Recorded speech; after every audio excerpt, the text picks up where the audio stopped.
Vasario 15 su Vilniaus apskrities vyriausio policijos komisariato kelių policijos skyriaus pareigūnai kartu su valstybės sienos apsaugos tarnybos pareigūnais vykdė prevencinės priemonės Vilniaus mieste, kurios yra vykdomas pastoviai ir priemonių metu buvo nustatyti 7 neblaivūs vairuotojai, taip pat buvo nustatyti 1 vairuotojas Baltarusijos pilietis su padirbtu vairuotojo pažymėjimu, taip pat automobilyje buvo rasta narkotinių medžiagų.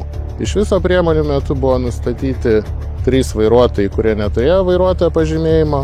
Taip pat valstybės sienos apsaugos tarnybos pareigūnai nustatė 3 užsienio piliečius, kurie Lietuvos Respublikoje buvo nelegaliai.